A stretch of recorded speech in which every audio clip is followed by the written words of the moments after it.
ఏ గుర్తు? పువ్వట్రాదు ఇట్లా పువ్వు గుర్తు. ఏ గుర్తు? అందరు చూపెట్టాలి, చేతుల్లో చూపెట్టాలి, లేకుండా చూపెట్టకూడదు. ఏ గుర్తు? ఏ గుర్తు? ఏ గుర్తు? ఎప్పుడు ఎలక్షన్స్? ఎప్పుడు? 13 నాడు. ఎవడు వేసలే కదా, బాగా ఎండ కొడుతుంది కానీ ఒకటి వెళ్దామా? వేసలే కదా, వర్షం పడితే పక్క వేసలే. పువ్వు అంటే గిది. ఎందుకంటే కాంగ్రెస్ వాళ్ళు నన్ను ఓడగొట్టడానికి పాప ఒక ఇండిపెండెంట్ సంజీవ్ అని చెప్పి, ఆయన పేరు బి సంజయ్ కుమార్. ఆయన పిలిచి నీ పైసలు ఇస్తాం, మాకు కావాల్సింది బండి సంజయ్ ఓడిపోవాలి కాబట్టి నువ్వు బి సంజయ్ కుమార్ అని పెట్టుకో, వేరే కాలిఫ్లవర్ గుర్తో లేకుంటే పువ్వులకి ఏదైనా గుర్తిప్పిస్తాం, అన్ని ఓట్లు నీకు చేస్తారు, బండి సంజయ్ ఓడిపోతాడు అని చెప్పి ప్లాన్ చేసేది. వేస్తారా అట్లా? అంటే కరీంనగర్ ప్రజలు పిచ్చోళ్ళు అనుకుంటారు కాంగ్రెస్ వాళ్ళు. మీరు పిచ్చోడు, మీరు దేర్జి మగ్గాలు, మీకు తెలివి లేదు, మీకు అకల్ లేదు. ప్రజలు ఓటేయడానికి పోలింగ్ బూత్ దాకా వచ్చిందంటే పువ్వు గుర్తు కోటేశ్వరు పువ్వు గుర్తు చూసే ఓటేస్తారు కదా. డైరెక్ట్ గా గెలిచే దమ్ము లేక, పిరికి పంట లేక అన్నికి లుచ్చాలఫంగా ప్లాన్లు చేస్తుంటారు వాళ్ళు. అందుకే మనం కాంగ్రెస్ వాళ్ళు అంటారు, అందుకే కాంగ్రెస్ వాళ్ళు అంటారు. అవునక ఇప్పుడు ముగ్గురం పోటీ చేస్తున్నాం అన్న, ముగ్గురం పోటీ చేస్తున్నాం. ఒక ఆయన వినోదరావు గారు, ఆయన తెలుసా? ఒక 5 సంవత్సరాల క్రితం ఆయన ఎంపీ, 10 సంవత్సరాల ఎంపీ. ఎప్పుడన్నా ఈ కరీంనగర్ పార్లమెంట్ లో ఏ మండలికన్నా ఏరికైనా వేండా? ఆయన ఎవరైనా గుర్తుపడతారా? ఆయన వాళ్ళ పార్టీ వాళ్ళు గుర్తుపట్టారు, ఈయన పార్టీ వాళ్ళు గుర్తుపట్టారు. ఆయన ఏం చేయకుండా అన్ని చేసినా నేనే ఓడిస్తాంటాడు ఆయన. ఈ వరంగల్ కరీంనగర్ రోడ్డు నేను ఎంపీగా గెలవకముందు రోడ్డు మీద పోయే పరిస్థితి ఉందా అన్న? ఫీట్ బొందలు చాలా. నేను గెలిచినాక పోయి చూస్తుంటే రోడ్ల మీద ఊకే యాక్సిడెంట్లే. రాత్రికి రాత్రి మునుగు దుబ్బాక ఎన్నికల తర్వాత నాగపూర్ వేనా, కార్లో వేనా నాగపూర్ పోయి నితిన్ గడ్కరీతో మాట్లాడి 51 కోట్ల రూపాయల నుంచి రోడ్ రిపేర్ చేసిన. మళ్ళీ పోయి నితిన్ గడ్కరీ గారు పోయి, సార్ ఈ రోడ్ కాదు సార్, రిపేర్ కాదు సార్, దీన్ని పర్మనెంట్ నేషనల్ హైవే చేయాలి సార్ అని చెప్తే 2000 కోట్ల రూపాయలకు పైగా నిధులు ఎవరు తీసుకొచ్చారు? నేనే తీసుకొస్తా కదా. బడ్జెట్ శాంక్షన్ నేనే చేస్తా కదా. 5 సంవత్సరాల నుంచి ఎంపీ నేనే కదా. బడ్జెట్ శాంక్షన్ చేసింది నేనే, టెండర్ పెట్టించింది నేనే. ఇలా నరేంద్ర మోడీ గారిని ప్రధానమంత్రిగా ప్రారంభోత్సవం చేసింది నేనే. ఈయన ఏమంటాడు? నేనే చేస్తా అంటాడు ఈయన. నువ్వు ఎప్పుడే ఎంపీ, నువ్వు ఏం చేయకుండానే చేస్తా అని చెప్పవచ్చు. నువ్వు ఇక చేత అబ్బో ఇక్కడ అక్కడాక హోర్డింగ్లు పెట్టి కొబ్బరికాయలు కొట్టి ఏకంటే నేను లేనప్పుడు టక్కన కొబ్బరికాయలు కొడతారు, పిక్తారట. వాళ్ళ పని కదే. ఇదైతే ఆయన చేసిండట. ఇలా ఎలుగెత్తుతి రోడ్డు ఆయన చేసిండ. ఏం చేయకుండా అన్ని ఆయన చేస్తా అని చెప్పుకున్న వ్యక్తి ఎవరు? వినోదరావు. ఇక ఆయన పక్క నాలో పక్క కూడా ఆయన ఈ ఊరే, మన ప్రాంతపడే కాదు. ఇక ఇంకైనా కాంగ్రెస్ పార్టీ అనే పేరు వెలిచాల రాజేందర్. మీరు చూసారా ఎప్పుడన్నా? మీరు చూసారా? కాంగ్రెస్ పార్టీలో చూడలేను, మీరు ఎక్కడ చూస్తారు? ఆయననేమో నాలుగు లోకలు, ఈయన లోకలా నాలుగు లోకలా కూడా తెలియదు మనకి. ఈయన ఎప్పుడు వచ్చిండు? కాంగ్రెస్ పార్టీ జెండా ఎప్పుడైనా పట్టిండా? ఎప్పుడైనా ఉద్యమాలు చేసిండా? కాంగ్రెస్ పార్టీ జిందాబాద్ అన్నాడా? ఇందిరాగాంధీ జిందాబాద్ అన్నాడా? ఏమన్నాడే? ఏమన్నా పొట్టుబడి పైసలు సంపాదించాడు, ఫోన్ ట్యాపింగ్ పైసలు తీసుకొచ్చి ఇవాళ గెలిచే పైసలతో తీసుకునే కుప్పం ఉంటుంది మీకు. వాళ్ళ కాంగ్రెస్ పైసలు వంచాలంట, ఓడికి 300 వంచాలంట. తీసుకుంటారు ఏది? మీ అందరికి నోటీస్ వస్తాయి, అందరికి నోటీస్ వస్తాయి. ఇవాళ వేడి ఇవాళ అందరు చేరికారాడు. ఇవాళ ఫోన్ ట్యాపింగ్ పైసలు వర్కొచ్చి ఆయన ప్రభాకర్ రావు ఉంటాడు. కానీ తెలుసా మీ అందరికి? అన్న మన కార్యకర్తలను మమ్మల్ని రాచి రంపాన పెట్టిన ప్రభాకర్ రావు అంటాడు. వాడు మన ప్రభుత్వం వచ్చి కదా అమెరికాకి గుంజిగచ్చి బ్రోకర్ మన ఎక్కెద్దు అని తీసుకొచ్చి పొట్టు కొట్టిన కదా. ఆయన పైసలు ఖర్చు పెడతాడు, పైసలు వంచుతారు, లక్షల రూపాయలు ఇచ్చి ప్రజాప్రతినిధులు కొంటున్నారు, కాంగ్రెస్ పార్టీలో జైన్ చేసుకుంటున్నారు. వాళ్ళ తెలియదు. రేపు కేసు అయితే మీకు కూడా నోటీస్ వస్తాయి, రాసుకోండి లిస్టు. నేను ఫలానా వ్యక్తికి రమేష్ కి ఇన్ని పైసలు ఇచ్చిన, ఫలానా మహేష్ కి ఇన్ని పైసలు ఇచ్చిన అంటే రేపు నోటీసులు వస్తాయి. వస్తే బిడ్డ మళ్ళీ మీరు కూడా లోపలిపోతారు, గ్యారెంటీ. పోరా ఇలా ఆయన పరిస్థితి అది. మరి నా పరిస్థితి ఏంటన్నా? ఎప్పుడు కొట్టాడిందా లేదా? ఇలా 5 సంవత్సరాల్లో 2 సంవత్సరాలు కోవిడ్ తో పోతే 3 సంవత్సరాల్లో 12,000 కోట్ల రూపాయలకు పైగా నిధులు తీసుకొచ్చి అనేక అభివృద్ధి కార్యక్రమాలు చేసినటువంటి వ్యక్తిని మీరు గెలిపించిన బండి సంజయ్ కుమార్.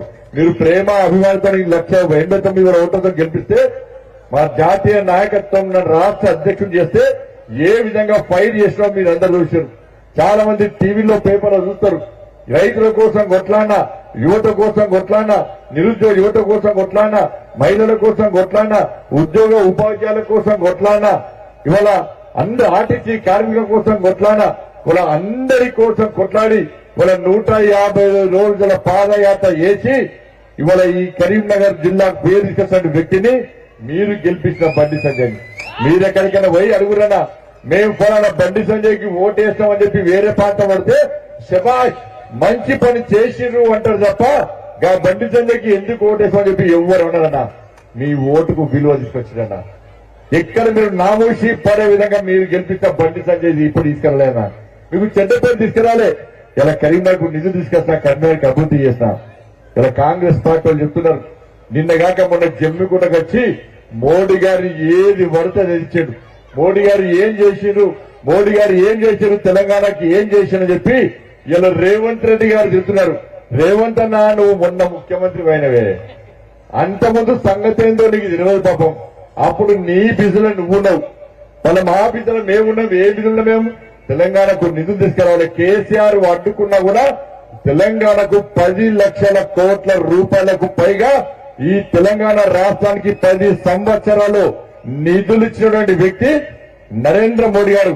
నేషనల్ హైవేస్ గాని, రైల్వేస్ గాని, విద్యా సంస్థల విషయంలో గాని, గ్రామాల అభివృద్ధి గాని, పట్టణాల అభివృద్ధి గాని, పేదలకు సంక్షేమ పథకాలు గాని, అనేక రైతుల విషయంలో గాని అన్ని విషయాల్లో నిధులు ఇచ్చిన వ్యక్తి నరేంద్ర మోడీ గారు. ఇలా నేను అడుగుతున్న రేవంత్ అన్న, నరేంద్ర మోడీ గారు 10 లక్షల కోట్లు ఇచ్చింది కానీ ఏమి ఇయ్యలేదన్నావు కదా. మరి అదే వేదికగా నువ్వు 6 గ్యారెంటీల విషయంలో ఎందుకు మాట్లాడలేదో నువ్వు చెప్పాల్సిన బాధ్యత నీ ఉన్నది. జమ్మికుంటకు వచ్చినప్పుడు మోడీ గారిని తిట్టావు, గాడిది గుడ్డు అన్నావు, గుండు సున్నా అన్నావు, నన్ను కూడా గుండు అన్నావు. నేను ఏం చేయాలి? బొచ్చు వరకుంటే నేనేం చేయాలి? నా గుండు మీద ఉన్నటువంటి గాడిది గుడ్డు మీద ఉన్నటువంటి రేవంత్ అనుకున్నటువంటి శ్రద్ధ, నా గుండు మీద గాడిది గుడ్డు మీద రేవంత్ అనుకున్నటువంటి శ్రద్ధ, నువ్వు 6 గ్యారెంటీలు అమలు ఎందుకు చేస్తలేవో దాని మీద ఎందుకు శ్రద్ధ లేదో చెప్పాలి. ఏమన్నంటే 4 హామీలు అమలు చేస్తామంటున్నారు. అక్కడ ఇక్కడ ఉన్న మీ అందరికి ఎవరికన్నా మీరు 6 గ్యారెంటీలు ఓట్లేసారు కదా, కానీ మా కుంభం ముంచిరన్నా. నోటికాడి ముక్కను కొట్టుకపోయి వాళ్ళకి ఇద్దరేందే కాంగ్రెస్ వాళ్ళకు అధికారులు ఎవరు రాలే మేము రాలే. అవునా కాదా? కొట్లాడింది ఎవరక్క? రైతుల విషయాలు కొట్లాడింది ఎవరు? కొట్లాడింది మేమే కదా. మరి ఓటు ఎందుకు వేసేదే కాంగ్రెస్ కు? ఎందుకు వేసేది కాంగ్రెస్? 6 గ్యారెంటీలు. మీ పిల్లలకు ఉద్యోగాలు వచ్చినాయి? ఎక్కడ ఉద్యోగాలు ఎవరికన్నా ఉద్యోగాలు వచ్చినాయా? మీ పిల్లల ఉద్యోగాల కోసం, మీ తమ్ముళ్ళ కోసం నేను కొట్లాడితే, టీఎస్పీఎస్సీ పేపర్ లీక్ అయిందని కొట్లాడితే నా మీద దొంగ కేసు పెట్టాడు కేసీఆర్. ఏం కేసు తెలుసా? పేపర్ లీకేజ్ చేస్తారా? అది ఏం పేపర్ తెలుసా? హిందీ పేపర్. ఎవడన్నా మెడకాయ మీద తలకాయ ఉన్నాడు, హిందీ పేపర్ లీక్ చేస్తారా అన్నవాడన్నా? నేను అనుకున్నా మ్యాథ్స్ సైన్స్ పెట్టిన అయిపోతానికి హిందీ పేపర్ లీక్ చేస్తారు. నాకు అర్థం కాలే. హిందీ పేపర్ లీక్ చేస్తామని జైలుకి పంపే. మరి కాంగ్రెస్ రేవంత్ అన్న కొట్టాడిందా? మరి ఓటు అటెండ్ చేసిరన్నా? ఓట్లు 6 గ్యారెంటీలు. అవునా కదా? ఇలా ఉద్యోగస్తులు, ఉపాధ్యాయులు 317 జీవన చెట్టుకోలు పుట్టకోలు అయితే నేను నా ఆఫీసులో ఓట్లాడితే పోరు సంచుకోవడానికి జైల్లో పెట్టాను. రేవంత్ అన్న ఓట్లాడిందా? కాంగ్రెస్ వాళ్ళు ఓట్లాడిరా? కొట్లాడే కదా. మరి ఓటు అటెండ్ చేసిరన్నా? 6 గ్యారెంటీలు. రైతుల కోసం కొట్టాడితే మేమే కొట్టాల్సింది. ఆర్టీసీ కార్మికుల కోసం మేము కొట్టాడితే అడ్డ ఓటు ఇస్తుంది. ఎస్సీ బీసీల కోసం కొట్లాడితే అడ్డ ఓటు ఇస్తుంది. అగ్రవర్ణాలు పేదల కోసం కొట్లాడితే అడ్డ ఇస్తుంది. మరి ఓటు వేసిరు. 100 రోజుల్లో హామీలు అమలు చేస్తా అన్నారు. ఎవరన్నారు? కాంగ్రెస్ పార్టీలు ఉన్నారు. ఎన్ని రోజులు ఇప్పటికి వచ్చి? 4 నెలలు దాటే. మరి అమలు చేసిరా? ఇక్కడ ఎవరికన్నా 2,500 రూపాయలు మహిళల అకౌంట్ లో పడ్డాయా? మరి జమ్మికుంటలో రేవంత్ అన్న ఎందుకు చెప్పలే? 2,500 ఇయ్యలే, ఇస్తాను ఎందుకు చెప్పలే? ఇచ్చిందా? ఇయ్యలే. మరి మోసం చేసిందా లేదా? 4,000 రూపాయలు ఆసరా పెన్షన్ ఇస్తానంట. ఇచ్చిందా ఎవరికైనా?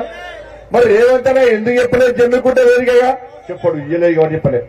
తులం బంగారం ఇచ్చి ఆడలకు ఆ గొలుసు అదే కాక తులం బంగారం కాదా ఇచ్చిన తులం బంగారం గొలుసు అదే కాదు కాంగ్రెస్ వాళ్ళు ఏదో తులం బంగారం వేరే కదా ఇంకెక్కడ ఇస్తారు ఇక ఇస్తారా మరి రేవంత్ అన్న ఎప్పుడేమో మహిళలకు తులం బంగారం ఇస్తా అని చెప్పి ఓట్లు వేయించుకున్నా నేను ఇయ్యలేదు తప్పైందని చెప్పాలా లేదా చెప్పలే మా చెల్లెకు స్కూటీ ఇచ్చింది అక్క మీకు స్కూటీలు ఇస్తాను స్కూటీలు ఇక కాంగ్రెస్ వాళ్ళు ఇచ్చుడు బంద్ చేయి గుంజుకోపోకుండా చాలు వాళ్ళు ఇక ఆ టీఆర్ఎస్ వాళ్ళు గుడిని మింగినట్టే మీరు గుడి లింగాలు కూడా మింటారు వీళ్ళు స్కూటీలు ఇస్తాను మోసం చేసి వాడు రేవంత్ అన్న జమ్మికుంటకు వచ్చి స్కూటీల గురించి మాట్లాడలే ఇలా రైతులకు 15,000 రూపాయలు ఇస్తాను రైతు భరోసా పేరు మీద కౌలు రైతులకు కూడా 15,000 రూపాయలు ఇస్తున్నారు ఇచ్చిండ్రా ఎవరికైనా మరి రేవంత్ అన్న ఎందుకు మాట్లాడలే జమ్మికుంట వేదికగా రైతు కూలీలకు 12,000 రూపాయలు ఇస్తున్నారు మరి రేవంత్ అన్న ఎందుకు మాట్లాడలే అరే తరుగు తాను తేమ లేకుండా కొంటాడు ఎక్కడన్నా తరుగు తాము తేమ లేకుండా కటింగ్ లేకుండా ఎక్కడన్నా కొంటుండా అన్న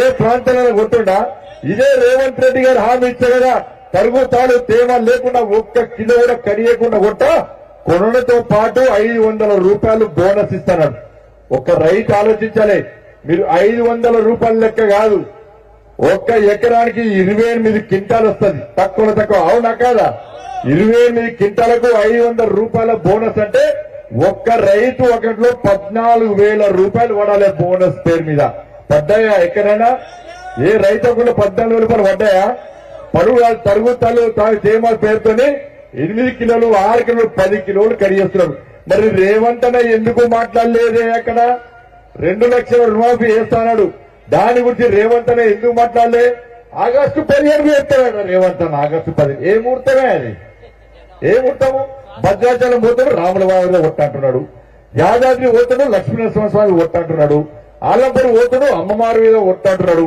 ఈడికచ్చాడు రాజేశ్వర స్వామి మీద కొట్టంటున్నాడు నేను దేవుడి గురించి మాట్లాడతాను బండి సంజయ్ హిందూ అంటాడు దేవుడి గురించి మాట్లాడతాడు కానీ రేవంత్ అన్నకి ఎవరు దిక్కండి లాస్ట్ కు దేవుడే దిక్కా లాస్ట్ ఆ దేవుడి మీదే ఒట్టు పెట్టబట్టే మరి ఇవన్నీ ఇల్లు జాగా లేని వాళ్ళకి 5 లక్షల రూపాయలు ఇస్తాడు ఇచ్చిందా అన్న విద్యార్థులకు విద్యార్థి భరోసా కార్డు 5 లక్షల రూపాయలు ఇస్తానని ఇచ్చిందా మరి ఏమి అని కాంగ్రెస్ పార్టీకి మళ్ళా ఓటు వేస్తారా ఎన్నికల ముందు ఏమన్నారు మరి భగవద్గీత మా మేనిఫెస్టో భగవద్గీత బైబుల్ ఖురాన్ అన్నాడు ఇప్పుడు అవి మర్చిపోయాడు ఇప్పుడు దేవుని మీద ఒట్టు పెట్టుడు స్టార్ట్ చేసిండు రేవంత్ అన్న మరి అప్పుడు వేసిన ఒట్టి ఏడిపోయిందో ఒట్టు తీసి ఏడబెట్టవో గట్టు మీద ఎందుకు పెట్టావో రేవంత్ రెడ్డి గారు చెప్పాలి ఇలా హుజరాబాద్ లో ఆలోచించాలి ఇలా 6 గ్యారెంటీలు ఇస్తా అని చెప్పి ఒక్క గ్యారెంటీ ఇలే మళ్ళా మోసం చేసే ప్రయత్నం ఇలా కాంగ్రెస్ పార్టీ చేస్తుంది అని నరేంద్ర మోడీ గారు ప్రధానమంత్రి లేకుండా రైతులు ముఖ్యంగా ఆలోచించాలి మీకు డిఏపి బ్యాగు అసలు ధర ఎంత మీకొచ్చేది ఎంత దాని మీద సబ్సిడీ ఎంత ఎవరిస్తున్నారో ఒక్కసారి ఆలోచించండి యూరియా అసలు బస్తా ఎంత మీకొచ్చేది ఎంత దాని మీద ఇచ్చే సబ్సిడీ ఎవరిస్తున్నారో ఆలోచించండి ఇలా అన్ని సబ్సిడీస్ అన్ని నరేంద్ర మోడీ గారు ఇస్తున్నారు నరేంద్ర మోడీ గారు ప్రధానమంత్రి కాకుంటే ఇక్కడ నేను ఓటేసి నేను పోయి నరేంద్ర మోడీ గారికి ఓటు వేయకుంటే నరేంద్ర మోడీ గారు ప్రధానమంత్రి కాకుంటే ఒక్కొక్క రైతుకు ఒక్కొక్క ఎకరానికి 20,000 రూపాయలకు పైగా అదనపు భారం పడుతుందన్న విషయాన్ని రైతాంగంగా గుర్తుంచుకోవాలి కాంగ్రెస్ పార్టీ వస్తే సబ్సిడీలు ఏముంటాయి అన్ని సబ్సిడీలు ఇస్తారు ఇక్కడ రామగుండంలో 6,000 కోట్ల రూపాయలు పెట్టి ఇలా రామగుండం ఎరువుల ఫ్యాక్టరీ తిరిగి తెరిపించిన ఘనత నరేంద్ర మోడీ గారు కాబట్టి దయచేసి ఆలోచించండి నరేంద్ర మోడీ గారు ప్రధానమంత్రిగా లేని దేశాన్ని ఊహించుకోలేమన్నారు ఈ దేశానికి నరేంద్ర మోడీ గారు అవసరమా కాదా ఒక్కసారి ఆలోచించండి ఈ దేశం రక్షింపబడాలంటే ఈ దేశం అభివృద్ధి చెందాలంటే మీకు ఇంకా 5 సంవత్సరాలు ఉచితంగా రేషన్ బియ్యం మీకు రావాలంటే ఆపద వస్తే కష్టం వస్తే ఆదుకునే వ్యక్తి కావాలంటే ఇలా పేదల వ్యక్తి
కాబట్టి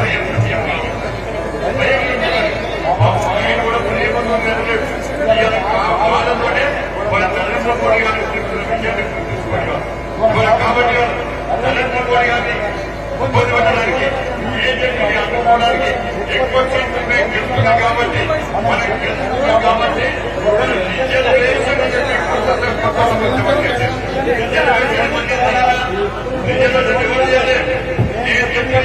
నరేంద్ర మోడీ గారు చెప్పారు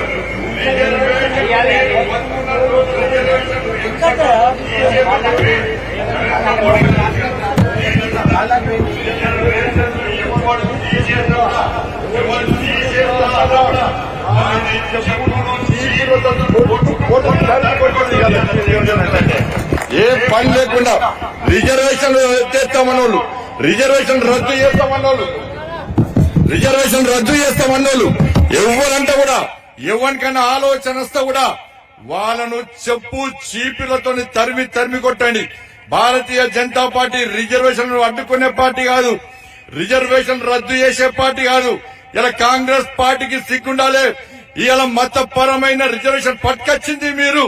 రాజ్యాంగానికి విరుద్ధంగా ముస్లిం రిజర్వేషన్ ఇచ్చి ఇలా బీసీల పొట్ట కొట్టింది మీరు. ఇలా రేవంత్ రెడ్డికి ఎలా తెలుగు ఆలోచన ఉండాలి.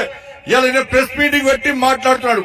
ముస్లింలను బీసీలు కలిపి రిజర్వేషన్ ఇస్తే నేను ముస్లింలకు రిజర్వేషన్ ఇవ్వలే, బీసీ రిజర్వేషన్ ఇస్తామని చెప్పి ఇలా సమాజాన్ని ఎట్లా తప్పుదో పట్టే ప్రయత్నం చేస్తారు. ఒక్కసారి ఆలోచించండి. వాళ్ళ రిజర్వేషన్ ముస్లిం రిజర్వేషన్ ఇస్తే హైదరాబాద్ జిహెచ్ఎంసీ ఎన్నికల్లో 30 మంది బీసీ ప్రజలు హిందువులు గెలవాల్సిన స్థానాల్లో ఇలా ఎంఐఎం పార్టీ వాళ్ళు గెలిచింది. ఇలా బీసీ ఎస్సీల గురించి మేము ఆలోచిస్తున్నాం. ఇలా కాంగ్రెస్ పార్టీ బీసీ ఎస్సీలను అవమానపరుస్తున్నది. అగ్రవర్ణాల్లో పేదలకు రిజర్వేషన్ ఇచ్చింది ఇలా భారతీయ జనతా పార్టీ. కాబట్టి రిజర్వేషన్ల విషయంలో మేము పక్కా ఉన్నాం. నరేంద్ర మోడీ గారు చెప్పారు, నేను బతుకున్న రోజు రిజర్వేషన్ రద్దు చేయం, రిజర్వేషన్లను ఇంకా సక్రమంగా అమలు చేస్తాం. అగ్రవర్ణాల్లో పేదలకు కూడా 10% రిజర్వేషన్ ఇచ్చినాం. ఎస్సీ బీసీలకు మేము కల్పిస్తున్నాం.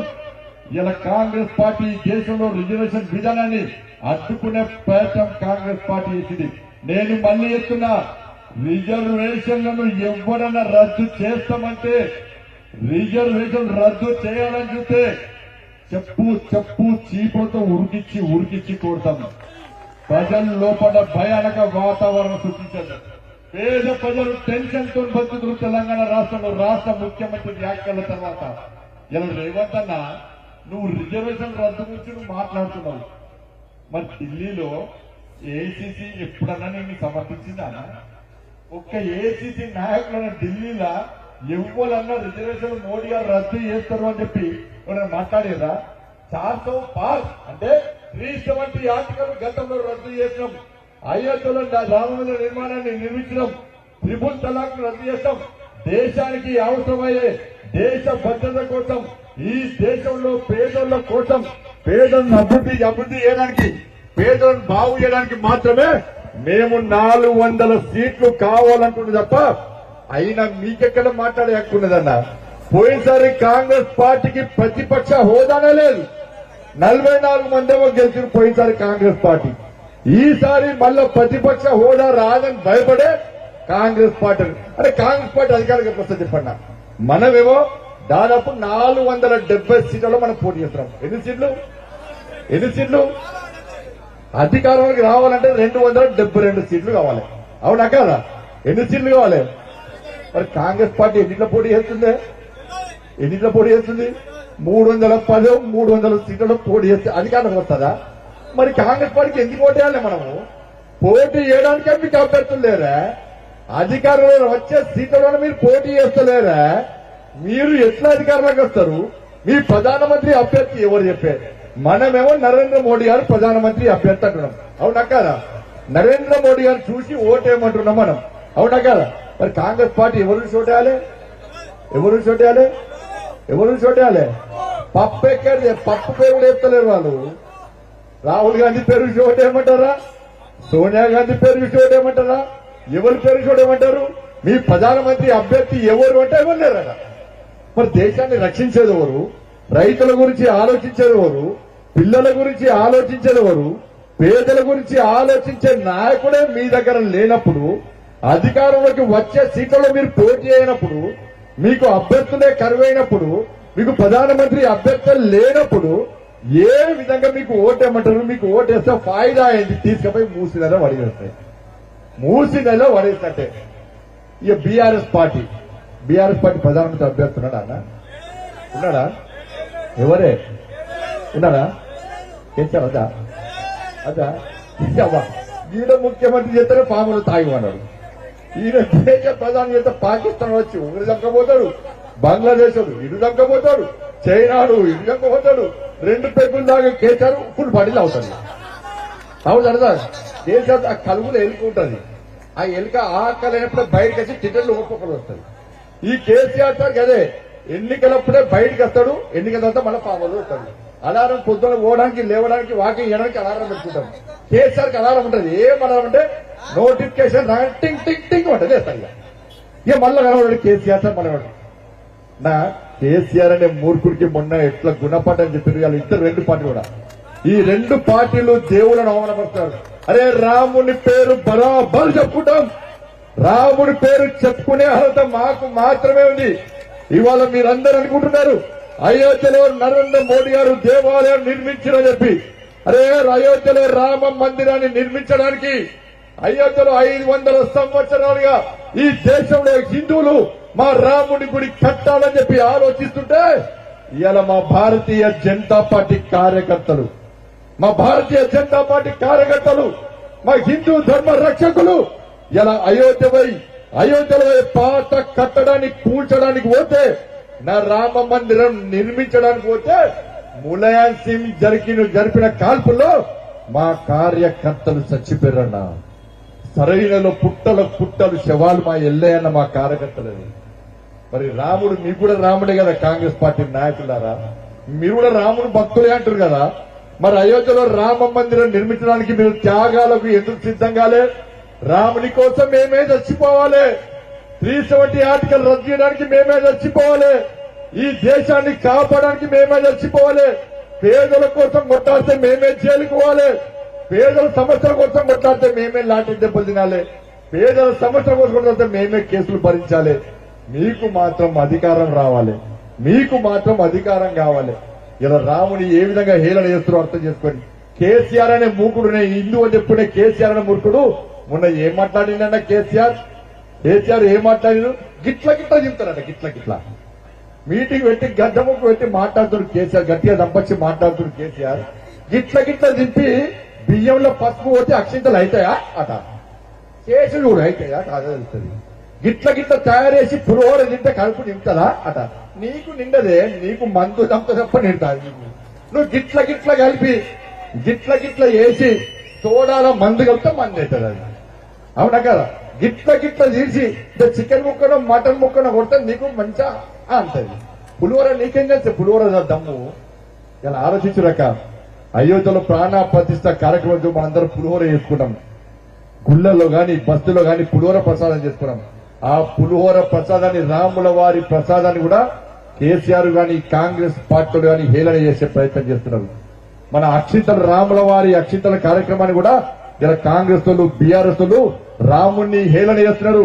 రాముల వారి అక్షింతలను హేళన చేస్తున్న విషయాన్ని ఒక్కసారి గుర్తుంచుకొని నేను అడుగుతున్నా కాంగ్రెస్ పార్టీలను, ఎస్ మేము పక్కా బరాబర్ రామ మందిరం నిర్మించినాం, అక్కడ రామ మందిరమే ఉండాలని చెప్పి మేమంటున్నాం.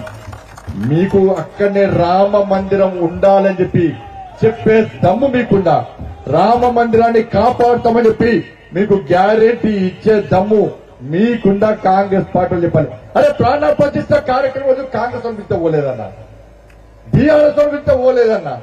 మరి రాముల వారి ప్రాణ ప్రతిష్ట కార్యక్రమానికే పోనాడు రామ భక్తులు ఎట్లయితాడు? పడతకాలు ఎట్లయితాడన్నా? దయచేసి ఆలోచించండి. అలా ధర్మం గురించి మాట్లాడేది మేము, పేదల గురించి మాట్లాడేది మేము, ఇలా దేశం గురించి మాట్లాడేది మేము. కాబట్టి ఏ ఆపద వచ్చినా, ఏ కష్టం వచ్చినా మీకోసం కొట్లాడిన వ్యక్తి నేను మీకోసం కొట్లాడితే నా మీద అధ్యక్షుడిగా ఉన్నప్పుడు 109 కేసులు నా మీద ఉన్నాయన్న, 109 కేసులు నా మీద ఉన్నాయి. 2005 నుంచి ఇప్పటి వరకు 12 సార్లు జైలుకి పోయినా నేను. మీకోసం జరిగిన నా భార్య పిల్లల కోసము కుటుంబం కోసము ఆస్తి పాత్ర కోసం కాదన్నా మీకోసం కొట్టాడితే జైలుకున్నాం. ఇక్కడున్న మా కార్యకర్తలందరి మీద ఒక్కొక్కరి మీద 10 కేసులు టీఆర్ఎస్ పెట్టింది. ఇలా మీకోసం కొట్టాడితే మా జీవితాలు నాశనమైనవి, మీకోసం కొట్టాడితే మా బతుకులు నాశనమైనవి, మీకోసం కొట్టాడి మా కుటుంబాలను దూరం పెట్టినాం. మేము మా భార్య పిల్లలకు దూరమైనాం. ఇక్కడ ఉన్నోళ్ళు మీరందరూ కూడా మీ భార్య పిల్లలతో పెళ్లిలకు వేరు, పేరంటాలకు వేరు, గుళ్ళకు వేరు, సినిమాలకు వేరు.